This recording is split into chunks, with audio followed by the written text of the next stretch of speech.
கர்த்தருடைய பரிசுத்த நாமத்துக்கு ஸ்தோத்திரம். மீண்டுமாக இந்த மிஷினரி குடும்ப தரிசன மீட்டிங்ல உங்களை சந்திப்பதில் மிகுந்த மகிழ்ச்சி. கர்த்தர் கொடுத்த அந்த வாய்ப்புக்காக நான் நன்றி செலுத்துகிறேன். பிதாவாக தேவனுக்கும் இயேசு கிறிஸ்துக்கும் பரிசுத்த ஆவியினருக்கும் நான் நன்றி தெரிவித்துக் கொண்டு, வாய்ப்பளித்த எல்லாருக்கும் நன்றி தெரிவித்துக் கொண்டு, இப்பொழுது நம்ம ஒரு குடும்ப தரிசன மீட்டிங்காக நம்ம சில ஆயத்தமா இருக்கிறோம். தேவன் தாமே கூட வழி செல்வாராக. என்னுடைய பேர் அலெக்ஸ் ரூபன். கடந்த 7 வருடங்களாக பீகார் மாநிலத்தில் இருப்பதற்கு தேவன் அனுகிரகம் செய்திருக்கிறாரு. கடந்த 7 வருடங்களாக நடைபெற்ற சில காரியங்களை மிகவும் சுருக்கமாக உங்களிடத்தில் நான் சொல்லி, அதற்கு பிறகு தேவனுடைய வார்த்தை நேராக நம்ம கடந்து செல்லலாம். 2019ஆம் ஆண்டு எனக்கு திருமணமான பிறகு நானும் என் மனைவியுமாக சேர்ந்து தேவ மனிதர் அகஸ்டின் ஜெயக்குமார் அவர்களை பார்க்க சென்ற பொழுது அவர் எங்களுக்கு கொடுத்த ஒரு ஆலோசனை, நீங்கள் குறைந்தபட்சம் 5 வருடங்கள் ஒரு இடத்தில் இருந்தால் மட்டுமே அங்கே நீங்கள் வேரூன்றி தேவனுக்காக செயல்படக்கூடிய காரியங்கள் உங்கள் கண்கள் முன்பாக காண முடியும் என்று தேவ மனிதர் அகஸ்டின் ஜெயக்குமார் அவர்கள் சொன்ன அந்த வார்த்தையை ஏற்றுக்கொண்டு நாங்கள் பீகார் மாநிலத்தில் வெஸ்ட் சம்பாரன் என்ற டிஸ்ட்ரிக்ட்ல ஹர்நாட்டான் என்ற பணித்தளத்தில் கடந்த 5 வருடங்களாக நாங்கள் தங்கி ஊழியம் செய்வதற்கு தேவன் எங்களுக்கு அனுகிரகம் பண்ணியிருக்கிறாரு. நாங்கள் 5 வருடங்களுக்கு முன்பதாக இங்க வந்த பொழுது ஒரு 2 கிராமத்தில் மாத்திரம்தான் விசுவாசிகள் இருந்தாங்க. அவங்க வீட்டுக்கு மட்டும் நாங்க போயிட்டு ப்ரே பண்ணிட்டு இருந்தோம். அப்புறம் வீக் டேஸ்ல நாங்க என்ன பண்ணோம்னா, எங்கள்கிட்ட இருந்த ட்ராக்ஸ் எடுத்துட்டு போயிட்டு எங்களால் முடிந்த அளவுக்கு இந்த ஹர்நாட்டான் சுற்றி உள்ள கிராமங்களில் எத்தனை கவர்மெண்ட் ஸ்கூல் இருக்கோ, படிக்கக்கூடிய பள்ளி மாணவ மாணவிகள் இருக்கக்கூடிய அந்த பகுதிக்கே நாங்கள் சென்று எங்களால் முடிந்த அளவுக்கு நாங்கள் ட்ராக்ஸ் டிஸ்ட்ரிபியூட் பண்ணோம். ஒவ்வொரு நாளைக்கும் ஒவ்வொரு டைரக்ஷன்ல நாங்கள் போவோம். அதன் பிரகாரமாக நாங்கள் ஏறக்குறைய 25 to 30 கிராமங்களுக்கு நாங்கள் சென்று ட்ராக்ஸ் நாங்கள் ஃபர்ஸ்ட் நாங்கள் டிஸ்ட்ரிபியூட் பண்ணோம். அந்த ஒரு டிராக்ஸ் மூலியமாக தேவன் எங்கள் வாழ்க்கையில பெரிய அற்புதங்கள் செய்தாரு. 4 வருடங்களுக்கு முன்பதாக ஒரு டிராக்ஸ் லவ்கரியா என்ற ஒரு கிராமத்திற்கு நாங்க கொடுத்த பொழுது அங்கிருந்து ஒரு தம்பி எங்களுக்கு போன் பண்ணி, நீங்க இங்க வாங்க, எங்களுக்கு உங்களுடைய வார்த்தையை சொல்லிக் கொடுங்கன்னு சொல்லிட்டு அந்த தம்பி எங்களுக்கு போன் பண்ணி கூப்பிட்டாரு. தேவன் செய்த மிகப்பெரிய கிரியையில எங்களுடைய வாழ்க்கையில ஒரு முதல் படியாக அது இருந்தது. லவ்கரியா என்ற கிராமத்துக்கு நாங்க போனோம். அங்க போயிட்டு அந்த தம்பிக்கு முதலாவதாக நாங்க தனிப்பட்ட முறையில உட்கார்ந்து புதிய ஏற்பாட்டு காரியங்களை குறித்தும் இயேசு கிறிஸ்து குறித்தும் மிகவும் தெளிவாக எளிமையாக நாங்க அவங்க சொல்லி கொடுத்தோம். அதற்கு பிறகு அவங்க வீட்டுல ஒவ்வொரு சண்டேவும் ஜனங்கள் வர ஆரம்பிச்சாங்க.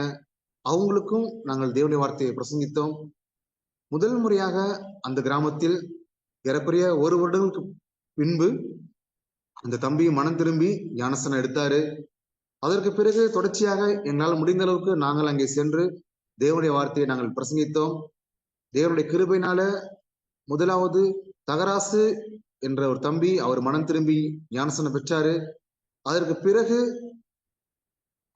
அந்த கிராமத்தில் ஏறக்குறைய 15 பேர் மனம் திரும்பி ஞானஸ்தானம் எடுத்தாங்க. தேவன் பெரிய காரியங்களை செய்தாரு. அந்த லவ்கரியா என்ற ஒரு கிராமத்தில் ஒரு டிராக்ஸ் மூலியமாக ஏறக்குறைய 15 பேர் ஞானஸ்தானம் எடுத்த அதே நேரத்துல சகோதரி சினேகான் என்கிற ஒரு வாலிப பெண் அந்த லவ்கரியா என்ற ஒரு கிராமத்துக்கு அந்த மீட்டிங் அட்டன் பண்ணாங்க.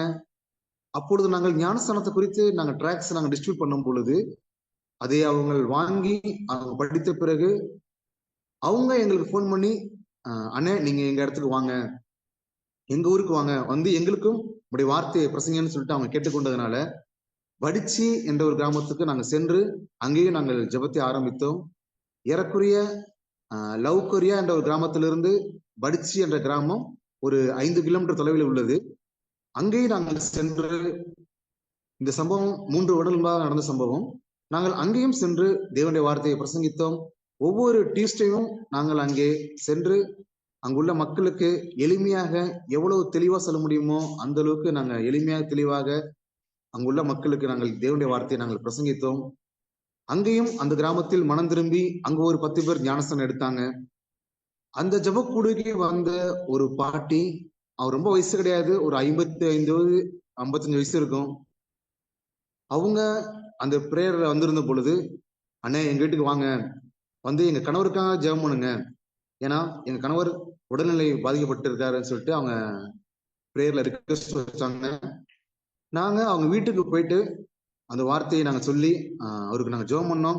தேவன் அவருக்கு உடனடியாகவே அவருக்கு உடல் பலத்திலிருந்து எல்லா பலவீனத்திலிருந்து விடுதலையாக்கி நல்ல உடல் பலத்தையும் ஆரோக்கியத்தையும் கொடுத்ததுனால அவங்க தொடர்ச்சியா பிரேக் வர ஆரம்பிச்சாங்க.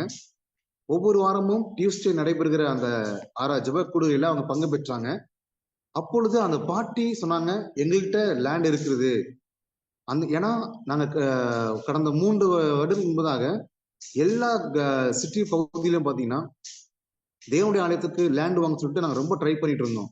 ஆனா சில இடங்களில் பாத்தீங்கன்னா டாக்குமெண்ட் சரியில்லாம இருந்தது, சில இடங்களில் பாத்தீங்கன்னா ரேட் ரொம்ப அதிகமா இருந்தது. நமக்கு எஸ்டிமேட் எவ்வளவோ அது தகுந்தா போலதான் வாங்கன்னு சொல்லிட்டு எங்களுடைய தலைவர்கள் சொல்லியிருந்ததுனால நாங்கள் பல கிராமங்கள் சென்று லேண்டுக்காக ரொம்ப அலைஞ்சிட்டு இருந்தோம். ஏற்கனவே 1 வருஷம் லேண்டுக்காக மட்டும் நாங்க அலைஞ்சிட்டு இருந்தோம். அந்த நேரத்துல தேவனுடைய கிருபையினால ஒரு டிராக்ஸ் மூலமாக தேவன் பெரிய காரியங்களை செய்தாரு. அந்த பாட்டியோடைய கணவர் குணமானதுனால அந்த பாட்டி சொன்னாங்க, எங்கள்கிட்ட லேண்ட் இருக்கு, நீங்க தாராளமா வந்து லேண்டை பாருங்க, உங்களுக்கு பிடிச்சிருந்துன்னா வாங்கிக்கணும்னு சொன்னாங்க. அதே போல நாங்க போய் லேண்டு பார்த்தோம். ஏறக்குறைய 10 கிராமத்தை சேர்ந்த விசுவாசிகள் வந்து சேருவதற்கு ஒரு காமனான பிளேஸ்ல அது இருந்ததுனால நாங்க அது வாங்குவதற்கு நாங்க சம்மதிச்சோம். அப்புறம் தேவனிடத்தில் நாங்கள் ஒப்பு கொடுத்து எல்லா காரியத்தையும் ஜபத்தோடு நாங்கள் ஆரம்பிச்சோம். எங்களுடைய ஜெம்ஸ் ஸ்தாபனத்தை சேர்ந்த தலைவர்களும் வந்து அந்த லேண்டை பார்த்துட்டு ஓகே சொன்னாங்க. ஏன்னா நாங்க இப்ப பார்த்திருக்கிற இடம், வாங்கியிருக்கிற இடம் ரொம்ப அருமையான ஒரு இடமா இருந்தது. ஏன்னா ஈஸ்ட் வெஸ்ட் நார்த் சவுத் இந்த 4 டைரக்ஷன்லும் ஏறக்குரிய 15-20 கிராமங்கள் மக்கள் வருவதற்கு ஒரு சென்டர் பாயிண்டா இந்த இடம் இருக்குது. தேவனுக்கு மகிமை உண்டாவதாக. அந்த இடத்துல நாங்க வாங்கினது ரொம்ப சந்தோஷப்பட்டோம். போன வருடம் நவம்பர் மாதம் அந்த வேலையை ஆரம்பிச்சோம். கடந்த 4 மாதங்களாக அந்த வேலை நடைபெற்று வந்தது. இப்பொழுது கூட போன மாதம் ஏப்ரல் 23ஆம் தேதி தேவனுடைய கிருபையினால தேவனுடைய ஆலயம் அர்ப்பணிப்பு மிகவும் சிறப்பாக நேர்த்தியாக நடந்து முடிந்தது. எல்லாமே தேவனுடைய கிருபை தான், அவருடைய தயவு தான். சர்ச் டெடிகேஷன் அன்னைக்கு வந்த எல்லாருமே ரொம்ப ஹாப்பியா போனாங்க. ஏன்னா இவங்க இப்பதான் முதல் தலைமுறை கிறிஸ்தவங்க. இவங்க எல்லாருமே ஃபர்ஸ்ட் ஒரு தேவனுடைய ஆலயம் அர்ப்பணிப்பை அவங்க பார்த்துட்டு போயிருக்காங்க, பார்த்துட்டு போனாங்க. எல்லா காரியங்களும் ஆராதனையிலிருந்து முடிவு ஜபம் வரைக்கும் மிகவும் நேர்த்தியாக இருந்தது. வந்த தலைவர்களும் விசுவாசிகளும் எல்லாரும் ரொம்ப சந்தோஷமா போனாங்க. தேவனுடைய பிரசன்னம், தேவனுடைய மகிமை இங்க இருந்ததை நாங்க பார்த்தோம். இவையெல்லாவற்றுக்கும் காரணம் தேவனுடைய கிருபை மாத்திரம்தான். நம்முடைய தேவன் இங்குள்ள மக்களை நேசிக்கிறதுனாலதான் இவ்வளவு சீக்கிரமாகவே ஒரு ஃபீல்டுல 5 வருடத்துக்குள்ளாகவே தேவனுடைய ஆலயம் கட்டுவதுங்கிறது சாதாரண விஷயம் கிடையாது. ரொம்ப ஒரு அற்புதமான ஒரு ஆச்சரியமான விஷயம். எல்லாருமே சொன்னாங்க, 5 வருஷத்துக்குள்ள எப்படி நீங்க சர்ச்சை கட்டினீங்கன்னு சொல்லிட்டு. அது எங்களால முடிந்தது கிடையாது, எல்லாமே தேவனுடைய கிருபை தான். அவர் நம்முடைய தேவன் இந்த ஜனங்களை நேசிக்கிறதுனால இவ்வளவு பெரிய காரியம் மிகவும் சீக்கிரத்தில் நடந்து முடிந்தது. இது பாருங்களேன், ஒரே ஒரு டிராக்ஸ் மூலமாக தேவன் செய்த மிகப்பெரிய ஒரு காரியம். நாம தேவனுக்காக ஒரே ஒரு ஸ்டெப் எடுத்து வைக்கும் பொழுது மற்ற காரியங்கள் எல்லாமே தேவனை பார்த்துக் கொள்வார். நாங்க அன்னைக்கு யோசிச்சோம், 5 வருடங்கள் முன்பதாக நாங்க இந்த பகுதிக்கு வரும்பொழுது இங்க என்ன பண்ண போறோம், எப்படி பண்ண போறோம். நமக்கு ஹிந்தி லாங்குவேஜ் தான் கொஞ்சம் தெரியும். ஆனா இங்க பாத்தீங்கன்னா லோக்கல் லாங்குவேஜ் போஜ்பூரின்னு ஒரு லோக்கல் பாஷை பேசுவாங்க அவங்க. அது பேசுறது புரியாது. எப்படி இந்த இடத்துல இருக்க போதுன்னு சொல்லிட்டு பல கேள்விகளோட தான் நாங்க வந்தோம். நம்ம வெறும் கொஸ்டின் மட்டும் பண்ணிக்கிட்டே இருந்திருந்தோம்னா இங்க வந்திருக்க முடியாது. நாங்க தேவன் மேல நம்பிக்கை வைத்து இங்க வந்ததுனால தேவனே எல்லா காரியங்களும் ஆயத்தம் பண்ணி வச்சிருந்தாருன்னு தான் நான் சொல்லுவேன். எல்லா காரியங்களும் ரெடியாக இருந்தது. விசுவாசிகள் ரெடியா இருந்தாங்க, டிராக்ஸ் ரெடியா இருந்துச்சு. நாங்க டிராக்ஸ் டிஸ்ட்ரிபியூட் பண்ணோம், அங்கிருந்து ஆட்கள் கூப்பிட்டாங்க. அதற்கு பிறகு தேவன் வழிநடத்துதல் ஒவ்வொரு காரியத்திலும் மிகவும் அற்புதமாக இருந்தது. அன்று நெகேமியா சொன்னாரு, தேவனுடைய தயவுள்ள கரம் எங்கள் மேல் இருந்ததினால் இந்த காரியம் வாய்த்தது என்று சொல்லி. எஸ்ராவும் சொன்னாரு, தேவனுடைய தயவுள்ள கரம் எங்கள் மேல் இருந்ததனால் என்று இந்த காரியம் வாய்க்க பண்ணதுன்னு சொல்லிட்டு. அதே போல நாங்களும் சொல்லுவோம், தேவனுடைய தயவுள்ள கரம் எங்களோட கூட இருந்ததுனாலதான் இவ்வளவு பெரிய ஒரு மகிமையான காரியம் 5 வருடங்களுக்கு முன்பதாக தேவ மனிதர் அகஸ்டின் ஜெயக்குமார் அவர்கள் சொன்ன ஒரு வார்த்தை, 5 வருடத்துல நீங்க ஒரு ஃபீல்ட்ல வெயிட் பண்ணுங்கன்னு சொன்னாரு. அதே போல இது எங்களுக்கு 5வது வருடம். 5வது வருடத்துல தேவனுடைய முன்குறித்தலின்படியே, தேவனுடைய அனாதி தீர்மானத்தின்படியே இந்த 5வது வருடத்தில் தேவனுடைய ஆலயம் அர்ப்பணிக்கப்பட்டு, இப்பொழுது ஒவ்வொரு வெள்ளிக்கிழமையும் உபவாச ஜெபமும், ஒவ்வொரு சண்டையும் ஆராதனையும் நடைபெறுவதற்கு தேவன் அனுகிரகம் பண்ணியிருக்கிறாரு. புதிய புதிய கிராமங்கள்ல ஜனங்கள் கேள்விப்பட்டு வராங்க. விசுவாசிகள் நாங்க எதிர்பார்த்த விசுவாசிகளை காட்டிலும் நாங்க எந்த ஊருக்கு போகாம இருந்தோம் அந்த புது ஊர்ல இருந்தா ஜனங்கள் கேள்விப்பட்டு இப்ப ஆலயத்துக்கு வந்துட்டு இருக்காங்க. தேவனுடைய கிருபை, அவருடைய மகிமை, வல்லமை வெளிப்பட்டு கொண்டிருக்கிறது. அசுத்தாவிலிருந்து பிடிப்பட்டவங்க எல்லாம் விடுதலை ஆகிட்டு இருக்காங்க. உடல் பலவீனமா இருந்தவங்க எல்லாம் குணமாக்கிட்டு இருக்காங்க. சமாதானம் இல்லாம இருந்தவங்க வாழ்க்கையில சமாதானம் கிடைச்சிருக்கு. வறுமையில வாழ்கின்ற மக்கள் என்னதான் வறுமையா இருந்தாலும் தேவனுடைய கிருபையினால நாங்கள் மிகுந்த சமாதானமா இருக்கிறோம் அண்ணன்னு சொல்லிட்டு வந்து சொல்லும் பொழுது எங்களுக்கு மிகுந்த மகிழ்ச்சி. தேவனுக்கு மகிமை உண்டாவதாக. இந்த நாளிலும் கூட நாம் தேவனுடைய வார்த்தைக்கு நேராக நம்ம கடந்து சொல்லுவோம். இந்த தினத்திலும் கூட செய்தியின் தலைப்பு தேவ பக்தியுள்ள கணவன், தேவ பக்தியுள்ள மனைவி, அதாவது காட்லி ஹஸ்பண்ட், காட்லி ஒய்ஃப். டோட்டலா சொல்ல போனா ஒரு தேவ பக்தியுள்ள குடும்பம் அது எப்படி இருக்கும்னு சொல்லிட்டு நம்ம இப்ப பார்க்க போறோம். நம்முடைய பரிசுத்த வேதாகமத்தில் அநேக பக்தியுள்ள குடும்பங்கள் இருக்கிறது நீங்க நன்றாகவே அறிஞ்சிருக்கிறீங்க. ஆபிரகாம் சாரால சொல்லலாம், ஈசாக்கு ரெபேக்கால சொல்லலாம், அதே போல மோசே சிப்போரால சொல்லலாம், அதே போல யோசுவாவுடைய குடும்பம், இது போல அநேக குடும்பங்களை நம்ம பழைய ஏற்பாட்டுல பக்தியுள்ள குடும்பங்களை பார்க்க முடியும்.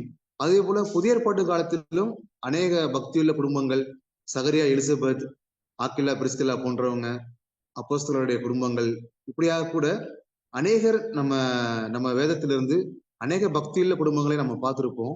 இன்றைய நாளிலும் கூட நாம் ஒரு தேவ பக்தியுள்ள குடும்பத்தை நம்ம பார்க்க இருக்கிறோம். அது யாருன்னா இன்றைக்கு தீர்க்கதரிசி எசேக்கியேலுடைய குடும்பத்தை குறித்து நாம இன்றைக்கு நம்ம பார்க்க இருக்கிறோம். அவங்க எப்படி ஒரு தேவ பக்தியுள்ள குடும்பமாக இருந்தாங்க, தேவனுடைய சித்தத்தை அவங்க எப்படி செஞ்சாங்க, எந்த காலகட்டத்துல செஞ்சாங்க, அதான் ரொம்ப இம்பார்ட்டன்ட். அதை குறித்து நம்ம இன்னைக்கு பார்க்க இருக்கிறோம்.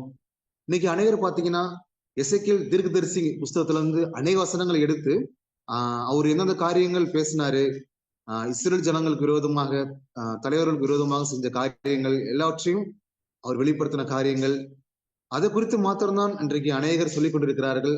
ஆனாலும் எசேக்கியேலும் ஒரு தேவ பக்தியில ஒரு கணவனாக அவர் வாழ்ந்திருக்கிறாரு, அவருடைய மனைவியும் வாழ்ந்திருக்கிறாங்க. அவங்க எப்படி என்ன செஞ்சாங்கன்னு சொல்லிட்டு இன்னைக்கு நம்ம நேரத்துக்கு தகுந்த போல நம்ம ஷார்ட்டாக நம்ம பார்த்து முடிக்கலாம். முதலாவது நம்ம எசேக்கியேல் குறித்து நம்ம சில காரியங்கள் நம்ம பார்க்கலாம். எசேக்கியேல் யாருன்னு பாத்தீங்கன்னா, எசேக்கியேல் 1ஆம் அதிகாரம் 3ஆம் வசனத்தில் எழுதப்பட்டிருக்கிறது, பூசி என்னும் ஆசாரனுடைய குமாரனாக எசேக்கியேல். எசேக்கியேல் யாருன்னா அவர் ஒரு ஆசாரியனுடைய குமாரனாக இருக்கிறாரு. அவருக்கு தேவனே தரிசனமாகி சில காரியங்கள் சொல்றாரு, நம்ம நான் பார்த்துக்கிறோம். இந்த எசேக்கியேல் பாத்தீங்கன்னா தேவனுடைய வார்த்தைக்கு அவர் அப்படியே கீழ்ப்படுகிற ஒரு நல்ல ஒரு மனிதனாக இருந்திருக்கிறாரு. இன்றைக்கு தேவனுக்கு தேவை தேவனுடைய வார்த்தைக்கு கீழ்பட்டு அவர் என்ன சொல்றாரோ, என்ன செய்ய சொல்றாரோ அதை முழுவதுமாக செய்து முடிக்கக்கூடிய மனிதனை தான் இன்று ஆண்டவர் தேடிக்கொண்டிருக்கிறார். நம்முடைய பரிசுத்த வேதாகமத்தில் பார்க்கும் பொழுது அநேகர் அப்படி வாழ்ந்திருக்கிறாங்க. தேவனுடைய வார்த்தை கேட்டு தேவன் என்ன சொன்னாரோ அதன் பிரகாரம் மாத்திரம் செய்து முடித்த சில தேவ மனிதர்கள் வாழ்ந்திருக்கிறாங்க. அந்த வரிசையில எசேக்கியேலும் பாத்தீங்கன்னா தேவன் என்ன சொன்னாரோ அந்த வார்த்தைக்கு அப்படியே அவர் கீழ்ப்படைந்திருக்கிறத நம்ம இன்றைக்கு சில காரியங்கள் நம்ம பார்க்க இருக்கிறோம். இங்க பாருங்களேன், 3ஆம் வசனம், மனுபுத்திரனே, நான் உனக்கு கொடுக்கிற இந்த சுருளை நீ உன் வயிற்றிலே உட்கொண்டு அதனால் உன் குடல்களை நெருப்புவாயாக என்றார். அப்பொழுது நான் அதை புசித்தேன், அது என் வாய்க்கு தேனை போல தித்திப்பாய் இருந்தது. இங்க பாருங்க, முதலாவதாக தேவன் சொல்றாரு, நீ என்னத்தை பார்க்கிறன்னு சொல்லிட்டு எசேக்கியேல்கிட்ட தேவன் கேட்கும் பொழுது, அப்போ எசேக்கியேல் சொல்றாரு, என்னிடத்திற்கு நீட்டப்பட்ட ஒரு கை புஸ்தக சுருளை காண்கிறேன் என்று சொல்லிட்டு எசேக்கியேல் சொல்றாரு. அப்பொழுது தேவன் சொல்றாரு, ஓகே, இதை நீ வாங்கி புசிங்கிறாரு. அது உடனே அது வாங்கி புசிக்கிறாரு. அடுத்து பாருங்க, அந்த சம்பவம் நடந்து 7 நாட்களுக்கு பிறகு திரும்பவும் தேவன் பேசுகிறாரு. அப்ப கர்த்தருடைய வார்த்தை அவருக்கு ஒரு வருது. அப்ப என்ன சொல்றாரு பாருங்களேன். 3ஆம் அதிகாரம் 22ஆம் வசனம். கர்த்தருடைய கரம் என் மேல் அமர்ந்தது. அவர், நீ எழுந்திருந்து பள்ளத்தாக்குக்கு புறப்பட்டு போ, அங்கே உன்னுடனே பேசுவேன் என்றார். நீங்க பாருங்களேன், கர்த்தருடைய கரமே அவர் மேல வந்து அமர்ந்திருக்குது. அப்போ சொல்றாரு, நீ எழுந்து புறப்பட்டு பள்ளத்தாக்குக்கு போ, அங்கே உன்கிட்ட நான் பேசுவேன்னு சொல்லிட்டு. நீங்க நம்ம கேட்டிருப்போம், என்னாண்டவரே என்னிடத்துக்கு நேரடியா வந்திருக்கிறீங்க, தரிசனமா இருக்கிறீங்க, உங்களுடைய கரம் என் மேல இருக்கிறது, இங்கே நீங்க சொல்லாமே, என்னை ஏன் நீங்க பள்ளத்தாக்குக்கு போக சொல்றீங்கன்னு சொல்லிட்டு. அதற்கும் எந்த ஒரு கேள்வி கேட்காம எசேக்கியேல் என்ன பண்றாருன்னா, உடனே பள்ளத்தாக்கு புறப்பட்டு போறாரு. அங்கே தேவன் என்னென்ன காரியங்கள் சொல்ல வேண்டுமோ அதை எசேக்கியேலுக்கு சொல்றாரு. அதே போல எசேக்கியேல் 4ஆம் அதிகாரத்தை வாசிக்கும் பொழுது முதல் வசனத்திலிருந்து சில காரியங்களை பார்க்கலாம். அங்கேயும் தேவன் சொல்கிறாரு, மனுபுத்திரனே, நீ ஒரு செங்கலை எடுத்து அதை உன் முன் வைத்து அதன் மேல் எருசலேம் நகரத்தை வரைந்து அதற்கு விரோதமாக முற்றுகை போட்டு அதற்கு விரோதமாக கொத்தளங்களை கட்டி அதற்கு விரோதமாக மண்மேடு போட்டு அதற்கு விரோதமாக இராணுவங்களை நிறுத்தி சுற்றிலும் அதற்கு விரோதமாக மதிலடிக்கும் இயந்திரங்களை வைன்னு சொல்றாரு. இங்க பாருங்களேன். அடுத்து 3ஆவதாக தேவன் சொல்லுகிறாரு, ஒரு செங்கலை எடுத்து என்ன பண்ணு, ஜெருசலேமுடைய மேப்பை நீ இந்த டிராயிங் பண்ணி வரைஞ்சி அதற்கு விரோதமாக நீ என்ன பண்ணு, நான் சொல்லுற உதாரணமா செஞ்சு வைங்கிறாரு. அதே போல எசேக்கியேல் தீர்க்கதரிசி என்ன பண்றாரு, அந்த வார்த்தைக்கு அப்படியே கீழ்ப்படிந்து அந்த காரியத்தை செய்கிறாரு. அதே 4ஆம் அதிகாரத்தில் அடுத்து பார்க்கும் பொழுது அடுத்து என்ன பண்ணணும் தேவன் சொல்றாருன்னா, நீ ஒரு இரும்பு சட்டியை வாங்கி அதை உனக்கும் நகரத்துக்கும் நடுவாக இரும்பு சூறாக்கி அது முற்றுகையாய் கிடக்கும்படிக்கு உன் முகத்தை அதற்கு நேராக திருப்பி அதை முற்றுகை போட்டு கொண்டிரு. இது இஸ்ரேல் வம்சத்துக்கு அடையாளம் என்கிறார். இங்க பாருங்களேன். அடுத்து 4ஆவது ஒண்ணு சொல்றாரு, ஒரு இருப்பு சட்டியை வாங்கி நீ என்ன பண்ணு, அந்த சுவருக்கு நடுவாக இரும்பாக்கி ஒரு முற்றுகை போட்டு அதுக்கு நேராக திருப்பி போட்டு கொண்டு சொல்லிட்டு அங்க சொல்லும் பொழுது அந்த வார்த்தைக்கும் எசேக்கியேல் என்ன பண்றாரு, கீழ்ப்படிந்து கர்த்தர் சொன்ன பிரகாரமாக செய்யறாரு. அடுத்து திருப்பியும் பாருங்களேன். 5ஆவதாக அதே அதிகாரம் 5ஆம் வசனத்தை பாருங்களேன். அவர்களுடைய அக்கிரமத்தின் வருஷங்களை உனக்கு நாட்கணக்காய் என்ன கட்டளையிட்டேன், 390 நாட்கள் வரைக்கும் நீ இஸ்ரவேல் வம்சத்தாரின் அக்கிரமத்தை சுமக்க வேண்டும். இங்க 5ஆவதாக கர்த்தர் சொல்லுகிறாரு, நீ என்ன பண்ணும், 390 நாள் என்ன பண்ணும், இடது பக்கமாய் ஒரு கிழித்து படுக்க வேண்டுமா.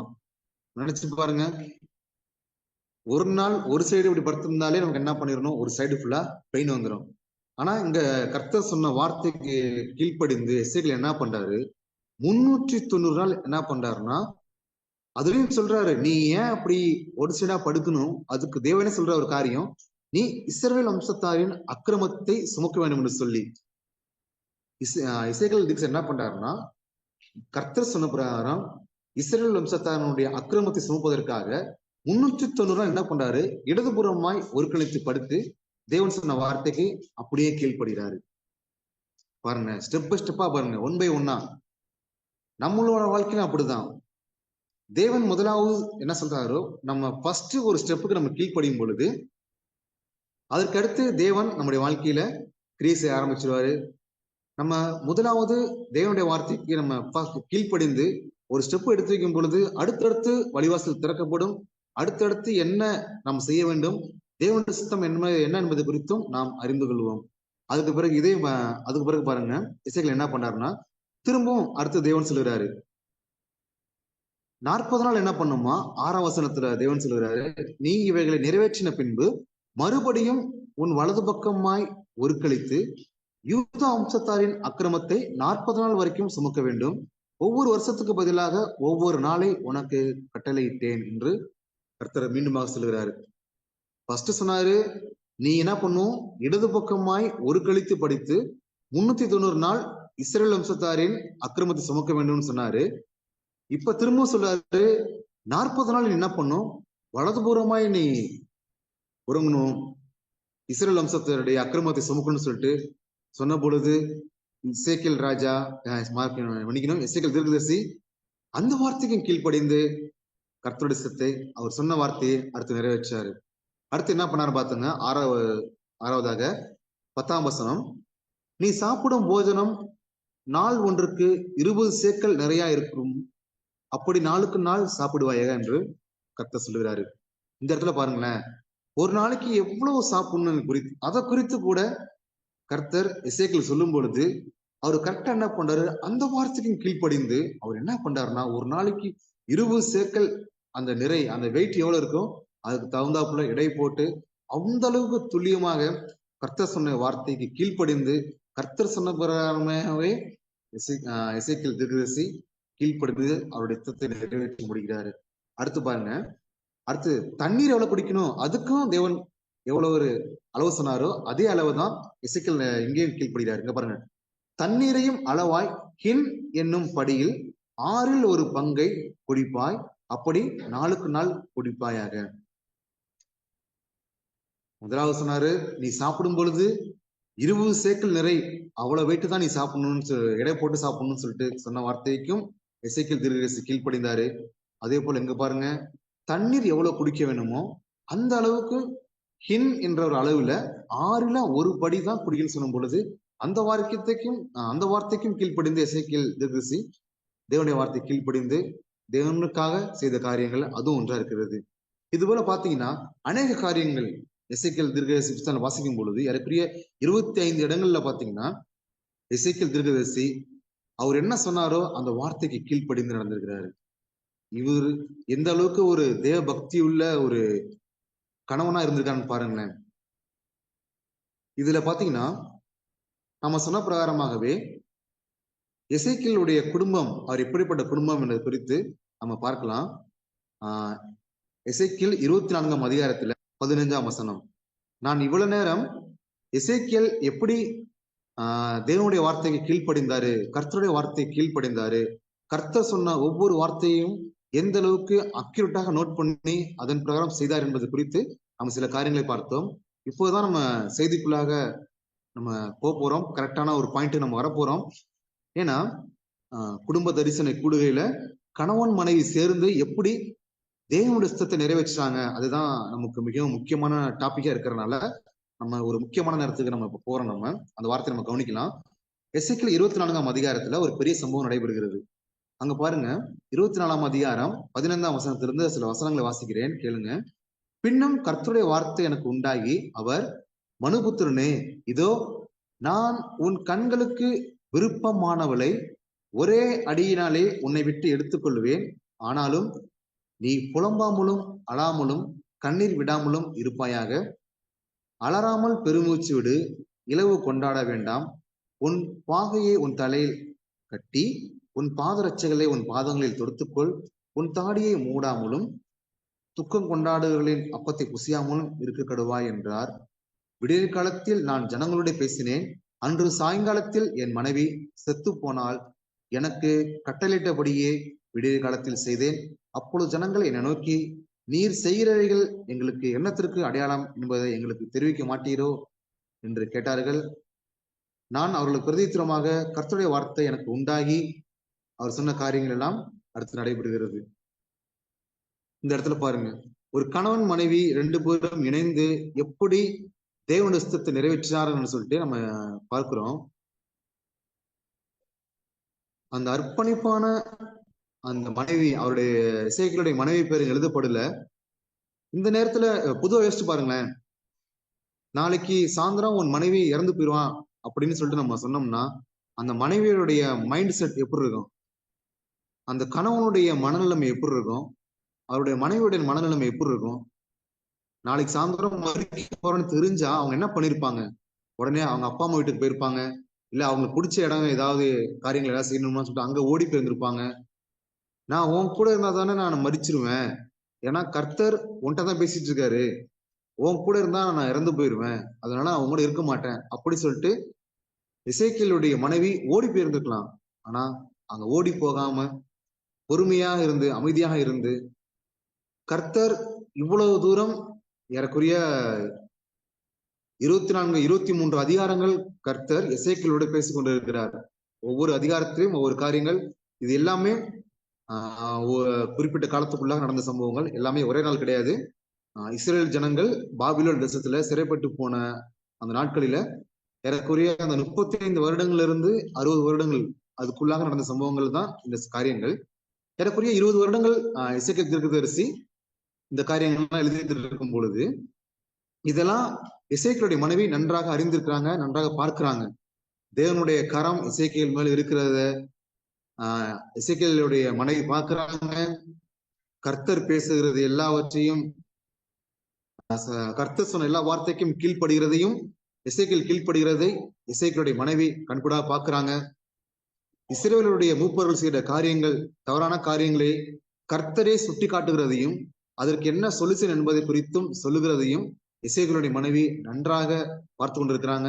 இப்படியாக எல்லா காரியத்தையும் பார்த்து கொண்டிருக்கும் பொழுது திடீர்னு ஒரு நாள் கர்த்தரே சொல்லுகிறாரு, உன் மனைவியே, உன் கண்களுக்கு விருப்பமானவளை ஒரே அடினாலே உன்னை விட்டு எடுத்துக்கொள்வேன் என்று சொல்லிட்டு கர்த்தர் சொல்லும் பொழுது, அவங்க இவ்வளவு தூரம் பேசின கர்த்தர் ஒரு பர்பஸ்க்காக, ஒரு குறிப்பிட்ட நோக்கத்திற்காக என் கணவரோடு பேசிக் கொண்டிருக்கிற கர்த்தருக்கு சித்தமா இருந்தால் ஓகே, நானும் மரிக்க ஆயத்தம் என்று சொல்லி எசேக்கியேலுடைய மனைவி அன்று முழுவதும் எசேக்கியேல் கூடவே இருக்கிறாங்க. அவங்க மரிக்கிறதுக்கு முன்பதாக அவங்க கூடவே இருக்கிறாங்க. வசனத்தின் கர்த்தர் சொன்ன பிரகாரமாகவே அன்று சாயங்காலத்தில் என் மனைவி செத்து போனாள் என்று சொல்லி எசேக்கியேலே சொல்லுகிறார்கள். இன்னைக்கு இப்பேற்பட்ட ஒரு குடும்பங்கள் தான் தேவனுக்கு தேவை. தேவ சத்தம் கேட்கக்கூடிய கணவன்மார்கள் இன்றைக்கு தேவை. தேவனுடைய வார்த்தைக்கு கீழ்ப்படிந்து அப்படியே செய்யக்கூடிய கணவன்மார்கள் இன்றைக்கு தேவை. தேவனுக்கு முன்னுரிமை கொடுக்கக்கூடிய கணவன்மார்கள் இன்றைக்கு தேவை. எசேக்கியேலுடைய மனைவி போன்ற ஆட்கள் இன்றைக்கு கர்த்தருக்கு தேவை. கர்த்தர் சொன்னாரு, நாளைக்கு சாயந்தரம் இறந்து போறேன்னு சொல்லிட்டு அது மகிழ்ச்சியோட ஏற்றுக்கொண்டாங்க. அவங்க தேவனுக்காக ஓகே, நான் மரிக்க ஆயத்தம் என்று சொல்லி எஸ்தரை போல தன்னுடைய ஜீவனையும் ஒப்பு கொடுத்தவங்க எசேக்கியேலுடைய மனைவி. அவங்க ஒப்பு கொடுத்தாங்க. இப்படிப்பட்ட குடும்பங்கள் தான் இன்றைக்கும் சபைக்கு தேவை, தேவனுக்கும் தேவை. இன்றைக்கு நம்மளும் கொஞ்சம் யோசிச்சு பார்ப்போம். ஒருவேளை இந்த கூடுதல் பங்கு பெற்றவங்க கணவனா இருக்கலாம், இல்ல மனைவியா இருக்கலாம். யூடியூப்ல பார்க்க போறவங்க உங்களுக்கும் சேர்த்து இந்த காரியங்களை நான் சொல்லுகிறேன். குடும்பத்தில் உள்ள ஒவ்வொரு கணவனும் தேவ சத்தம் கேட்கிறவர்களாக மாற வேண்டும். தேவ சத்தம் கேட்டால் மாத்திரமே ஒரு பெரிய மாற்றம், பெரிய எழுப்புதல் உண்டாகும். நம்முடைய மன விருப்பத்தின்படி செய்வதற்காக அல்ல, தேவன் எதற்காக நம்ம இடத்துல இடைப்படுகிறாரோ, தேவனுடைய இஷ்டத்தை நிறைவேற்றுவதற்கு நம்ம என்ன செய்ய வேண்டுமோ அதை மாத்திரம் செய்யும் பொழுது நமக்கும் ஆசீர்வாதமா இருக்கும், நம்மை சுற்றி இருக்கக்கூடிய ஜனங்களுக்கும் பெரிய ஒரு ஆசீர்வாதமாக இருக்கும். இயேசு கிறிஸ்து சொன்ன ஒரு காரியங்களில் முக்கியமான காரியம், என்னுடைய இஷ்டத்தின்படி அல்ல, என்னை அனுப்பினவரின் இஷ்டத்தின்படி செய்யவே நான் இங்கு வந்தேன் என்று சொன்னேன்.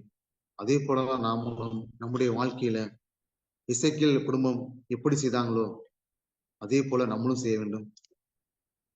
எசேக்கியேல் தீர்க்கதரிசி பாருங்களேன், ஒவ்வொரு காரியத்தையும் அக்யூரேட்டா நோட் பண்ணி செய்திருக்கிறாரு.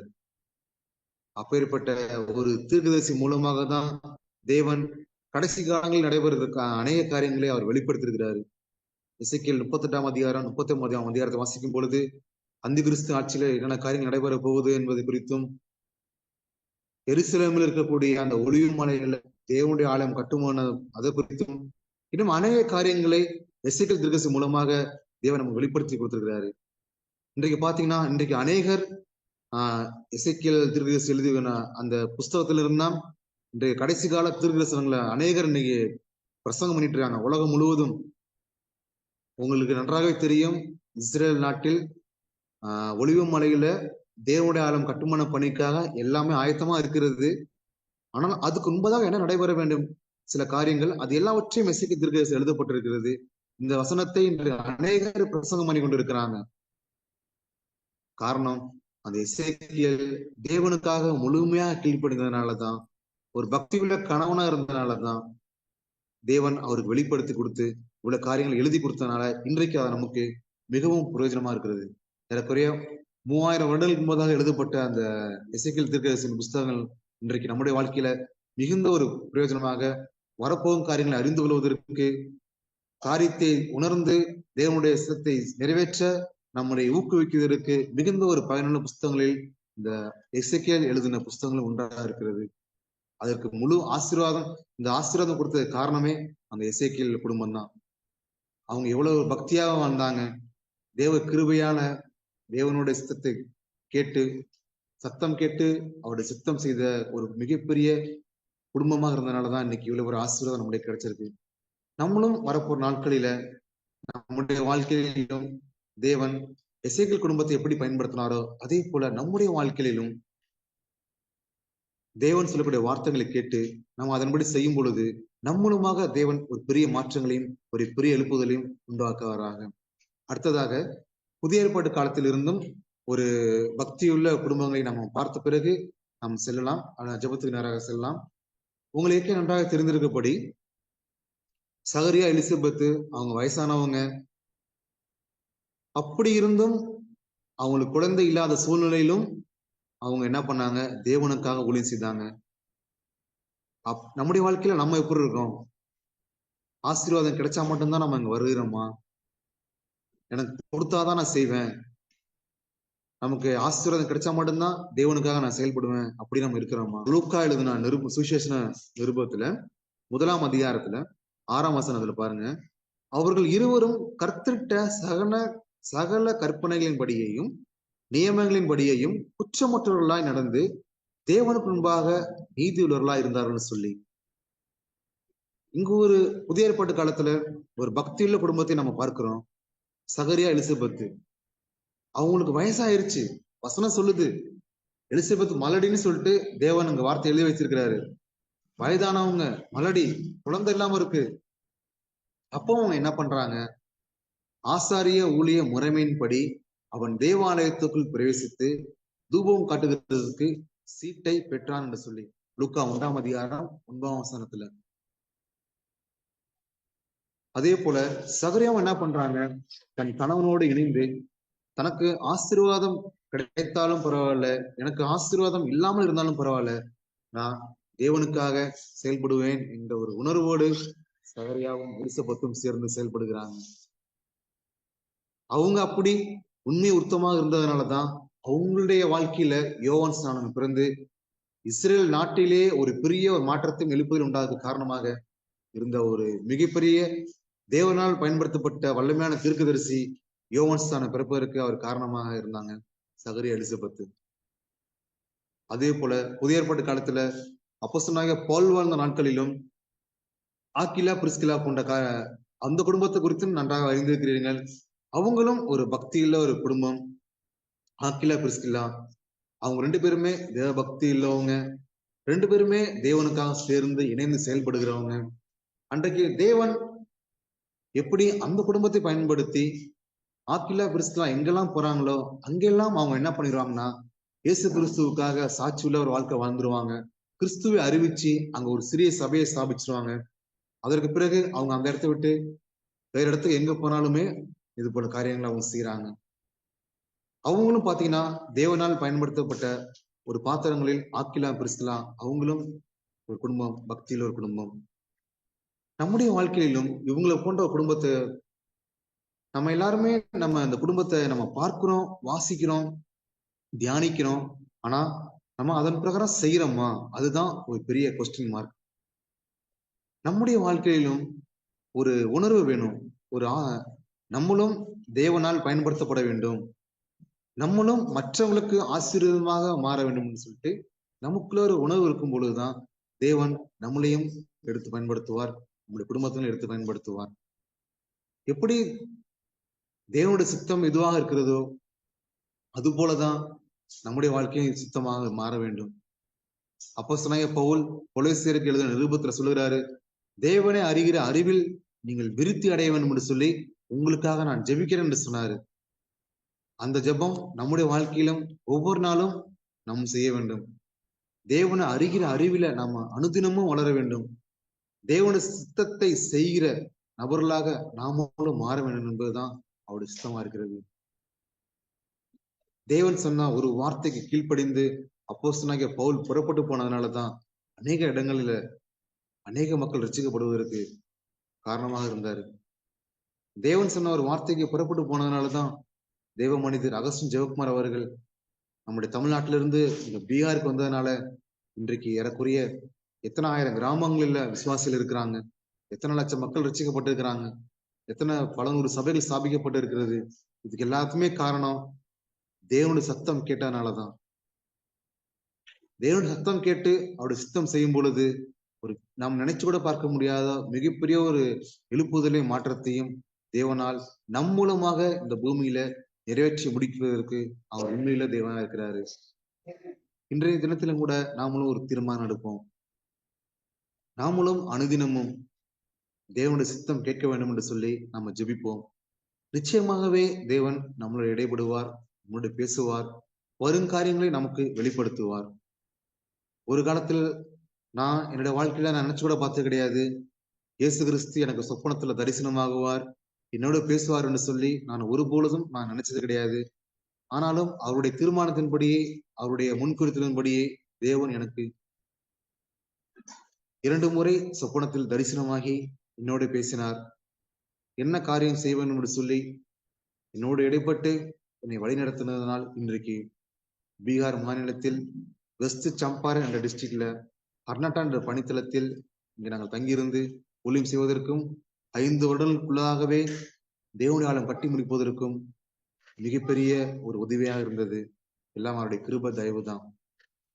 காரணம், நம்ம தேவனை அறிகிற அறிவில வளரணும், தேவனுடைய சித்தத்தை அறிகிற அறிவில இன்னும் நம்ம வளரணும். அப்பொழுதுதான் நாம எல்லோரும் தேவன் பயன்படுத்தக்கூடிய ஒரு பாத்திரமாக நாம மாறுவோம். இன்றைக்கு தேவன் தாமே நம்மோடு இடைப்பட்டிருக்கிறாரு. எசேக்கியேல் தீர்க்கதரிசி மூலமாக எழுதி கொடுத்த வார்த்தைகள், எசேக்கியேல் குடும்பத்தில் நடைபெற்ற காரியங்களை இன்றைக்கு தேவன் அவருடைய வார்த்தை மூலமாக நம்மோடு பேசியிருக்கிறாரு. நாம் தீர்மானம் எடுப்போம். எசேக்கியேல் தீர்க்கதரிசி போல ஒரு பக்தியுள்ள கணவனாக இருக்கணும். எசேக்கியேலுடைய மனைவி போல அர்ப்பணிக்கப்பட்ட ஒரு மனைவியாக இருக்க வேண்டும். கணவன் மனைவி இருவருமாகவே சேர்ந்து தேவனுடைய சத்தத்துக்கு கீழ்ப்படிந்து தேவனுடைய சத்தத்தை நிறைவேற்றுவர்களாக நம்ம மாற வேண்டும் என்று சொல்லி இன்றைக்கு தேவன் விரும்புகிறார். இந்த வார்த்தை மூலமாக தேவன் நம்மோட இடைப்பட்டுக் கொண்டிருக்கிறார். அதுக்காக நம்ம நன்றி செலுத்துவோம். தேவன் தாமே பெரிய காரியங்கள் செய்வாராக.